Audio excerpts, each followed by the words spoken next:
একদিনের ব্যবধানে ইউটার্ন। সাকিবের ডিপিএল খেলা নিয়ে যে কৌতূহল তৈরি হয়েছিল সেটা থেকে গেল আফসোস হয়ে।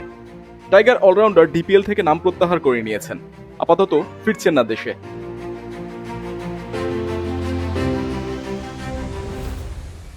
শনিবার সবাইকে চমকে দিয়ে অনলাইনে লিজেন্ডস অফ রূপগঞ্জের হয়ে দলবদলের আনুষ্ঠানিকতা সম্পন্ন করেছিলেন, যা নিয়ে আলোচনা হয় দিনভর। যদিও সাকিব ডিপিএল এ খেলতে পারবেন কিনা তা নিয়ে অনিশ্চয়তা ছিল শুরু থেকেই। আপনারা সকলে জানেন আমরা গতকালকে সাকিব আল হাসানকে লিজেন্ডস অফ রূপগঞ্জে খেলার জন্য দলবদল প্রক্রিয়ায় আমরা অংশগ্রহণ করেছিলাম, কিন্তু আজকে সাকিব আল হাসানের সাথে আমাদের কথা হয়েছে।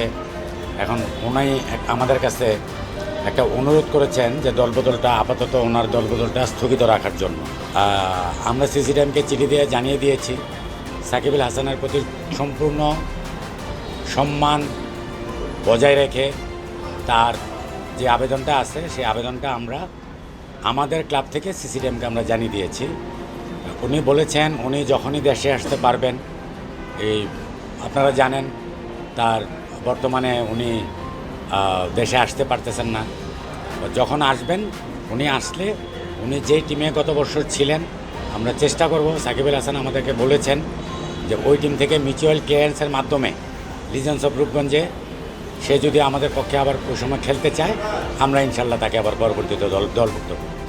সাকিবের দেশে ফেরা নিয়ে সংশয়ের কারণ তার বিরুদ্ধে একাধিক মামলা, গ্রেপ্তারি পরোয়ানা ও আর্থিক অনিয়ম সংক্রান্ত জিজ্ঞাসাবাদের ঝুঁকি। এর মধ্যে বোলিং অ্যাকশনে নিষিদ্ধ হয়ে আছেন মাঠের বাইরে। লন্ডনে তৃতীয়বার বোলিং অ্যাকশনের পরীক্ষা দেওয়ার প্রস্তুতি নিচ্ছেন।